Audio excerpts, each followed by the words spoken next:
G'day everybody and welcome to Andrew's Art and Models. Today we have a kit review for you, which is the Russian, now it's either IS or JS-3M tank by Trumpeter. Now it doesn't matter if you call it the IS tank or the JS tank, it's meant to be the Joseph Stalin 3 in this case. Yeah, let's have a look at this kit. But I am going to read the outside of this box to you first. It's got some of the best translated English I've seen in translated to English I've seen in a long time, and let's have a look. So the front is all right, reads well, looks like a nice 1/72 scale kit, and then we read the side here, and I'm going to show you as I read it out just so you can see I'm not making this up. Russia JS-M tank, 1944 October conduct and actions tanks IS-2s of in lieu of tanks JS-3s were made to come out for resisting the King Tiger tank of Germany kills the wound. Significant exaltation in IS-3 armor thickness with changes bodywork shape and installed a camera's having a fit. Installed a 122mm gun. A formal hurl in tanks JS-3s produces in 1945. April, a tank for being constituted by that car regiment goes to the front to 1946 tanks JS-3s, totally 2,300 gave birth to. I had to read that. I'm sorry, that is one of my favorites. Trumpeter.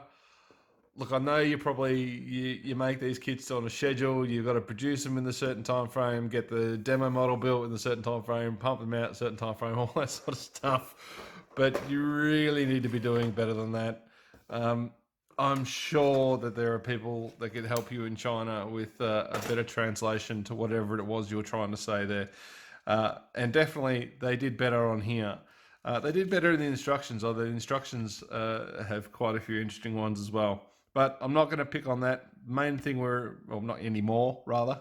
The main thing we're here for is the kit. So what is the kit like? What are the instructions like? And what do we have? Right. So parts. 1, 2, 3, 4, 5 sprues, a couple of individual track sets, and the upper and lower hulls. Now, it's kind of interesting. The first page in here tells you to refer to page 4 for assembly.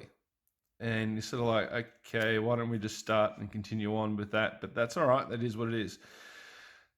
They have a very interesting setup for the track system on this. And it's tempting. I might even just build it just to see how it goes. I'm not going to use it on the finished tank, I don't think, but I might just build it to see how it goes. Well, paint it pretty much. And it is optional, as it says there. So optional. Yeah, it's a pre-molded track section, which is quite interesting. So the reason why it tells you to skip to 4 is because that's obviously where it comes in to the assembly. But yeah, it's kind of, I don't know, it just seems a bit strange. A derv sprocket, right? So we have, I'm sorry, I can't help myself. All right, no more. I'm stopping. I promise, no more. Right. So the instructions of stop it. Right, moving on. The instructions are fairly simple. We have your pretty much standard bathtub hull construction, and it just goes on. Just ignore the derv sprockets. It just goes on like any other kit would. Very, very upfront, standard, nothing really to see here. With the tracks, this is the other track option that's with the kit. So you've got your, individual track links around the edges, and then you've got some pre-molded lengths to put in, and that's probably the one I'll go for if I end up building this kit.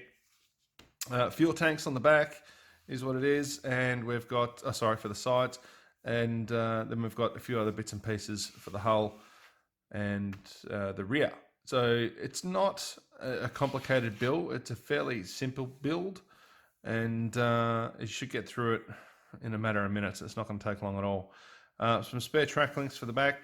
This part was interesting. So it says on here to make holes for these parts. So these are handles that go around the cast turret, and we'll cover that in a minute, but it says to make holes for them.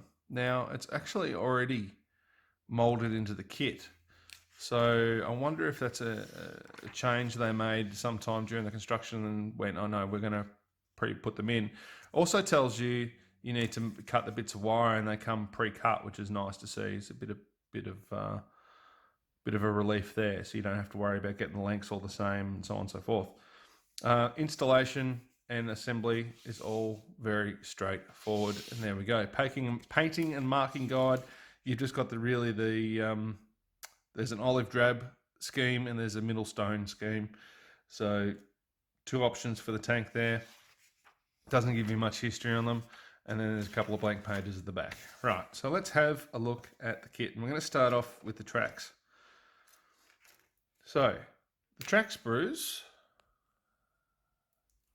there are 2 of them in the kit, and they're actually quite nicely molded.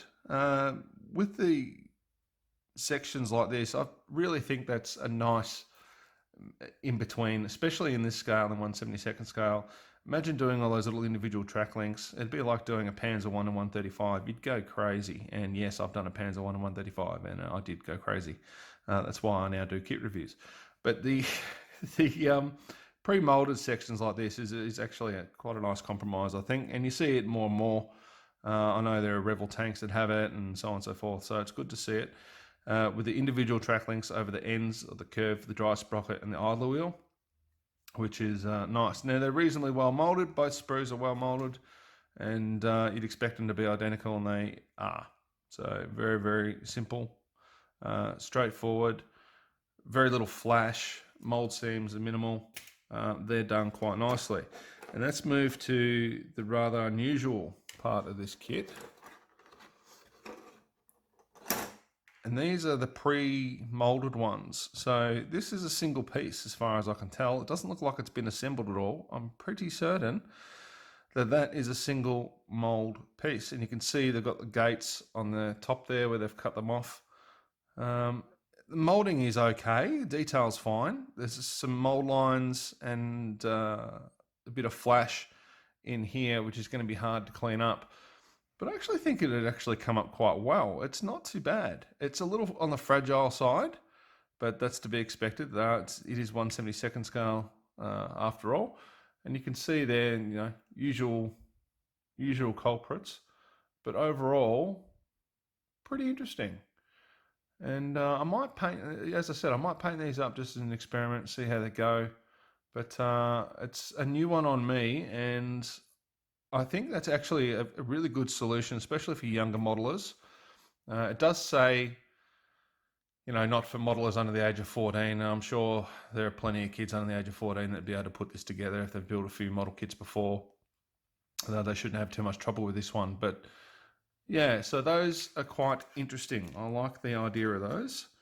Now we'll start off with sprue B, B for because. And you can see here, once again, molded nicely. The gun has some seam lines on it, but very little flash, molded rather well. We've got the gun mantlet there. It's got a bit of flash on it. But the texture on it is nice. And then we've got the turret itself. So if I can zoom in more, there we go. I don't want to ruin the image too much, but you can see there's some nice cast texture on that there. So that's included. It's one thing you're not going to have to do. And they've got the holes. Now, they're not pre-drilled. These are actually in the mold. So there's a little bit of flash and things you need to tidy up on them. But yeah, quite interesting considering it tells you to do it. The only thing I really noticed, which is clearly not NQR, is not quite right, is it seems to be an extra hole there on that part, on that side of the turret rather. So if we go back to the instructions, you'll see that may be for that little hook piece. Sorry, everyone, I'm off camera because I've zoomed in. For that little hook piece there, but I don't think so.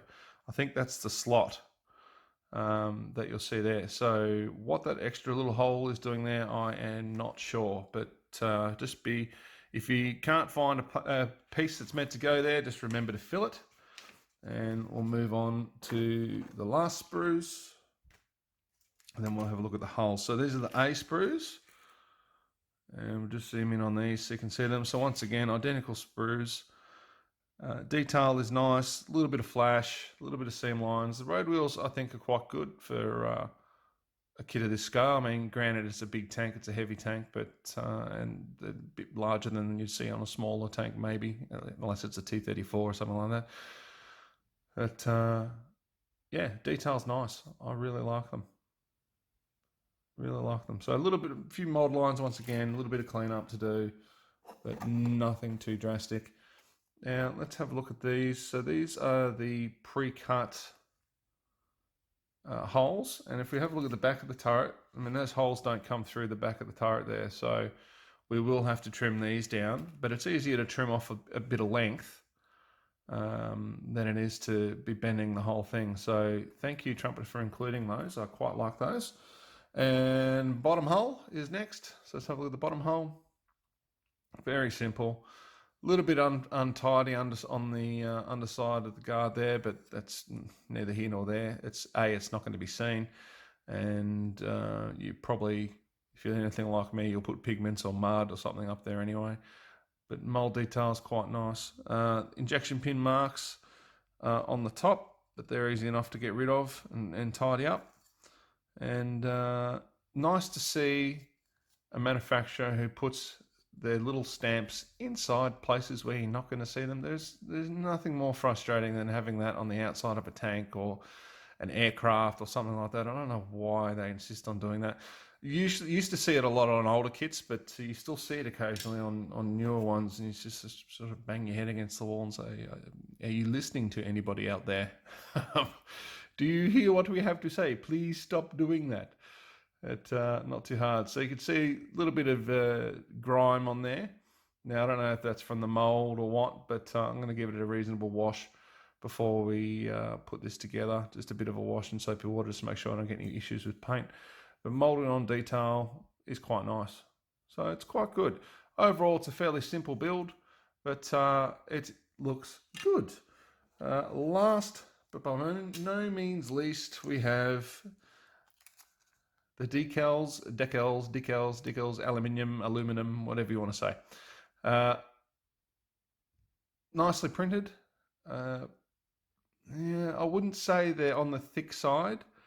They appear thicker on the camera than they do to my eye. So I reckon they're actually probably pretty good and should go down well, hopefully. They seem to be, I mean, the register's fine. It's pretty hard to muck up the register on something like that, but pretty good. So here we go. Just zoom all the way back out again. Russian JS3 tank by Trumpeter in 1/72 scale. Would I get it? Well, yes, I have, and yes, I would. I don't think there's going to be any construction issues. Maybe a few fit issues around here on the front of the hull. That's not uncommon or unheard of. Overall, it looks like a fairly simple kit. I think most people would be able to put this one together very, very quickly. And the tracks, once again, that is really interesting to me. So looking to see how they come up. So good idea, especially for younger modelers that may not have the patience or the inclination to do, anyone with the inclination to do the individual track sections and all that sort of jazz. Nifty idea. Let's see how it comes out. Thank you very much for watching. If you have any questions, please put them in the comments down below and I will return to you as soon as I can. Other than that, nice looking kit. Looking forward to building it, and hopefully it comes up nice. Thanks for watching. We'll see you again for another video, and take care.